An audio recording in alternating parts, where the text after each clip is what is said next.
لحديثك صحيح ترغيب ده هاتوا خوشويستي خواه صلى الله عليه وسلم ده فرمي إن الله ليبلغ العبد بحسن خلقه درجة الصوم والصلاة. بيمان خوشا شوكان من هموي بشونيوش بو حساب كريا بي اوي شونيوش بكين. بيمان خوشا روجكان من وحساب كريا كبروجو بوينو بروجوش نين. كي امي بي خوشا همو روجك خيري روجوي بو بنسري همو شوك شونيوشي بو بنسري ببي اوي شونيوشي كتبه روجوي قرتبت بچيش تبي دقين. خوشويستي خواه فرمي صلى الله عليه وسلم خواهي قورو مهربان عبدكي خوي دقينيتا پلوپایی او کسانی بشو شونيوش دقن بروجوي سنة دقرن بهوي روشت اخلاقي جوانو روشت برزي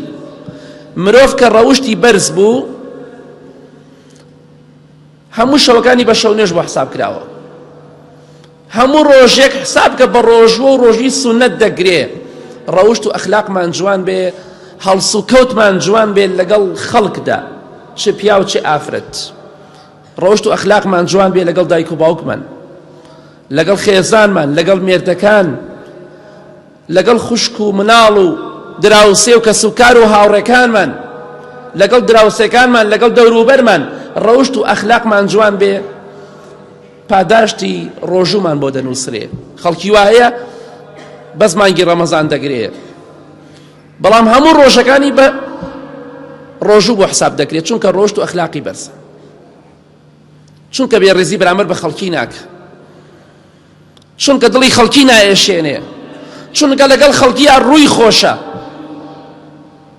ئەوە پلێ و پایەیە کە خوای گەورە بە هەموو کەسێکی نادات. جامە عیبادەتێکی زۆر گەورەیە ئینسان بەهۆی ڕۆشت و ئەخلاقی جوان و خوای گەورە ئەوەندە پلەپایەت بەرزکاتەوە لە دەست خۆتی مەت ڕۆشت و ئەخلاقی خۆت ڕەفتاری خۆت کردداری خۆت هەڵس و کەوتی خۆت لەگەڵ خەڵکیا جوان کە بەڕێزەوە لەگەڵ هەموو کەسێکا قسە بکە ئەو کاتە ئینشاءالله هەموو ژیانت بە عیبادەت بۆ دەنووسرێ شەوەکان و ڕۆژەکانیشت.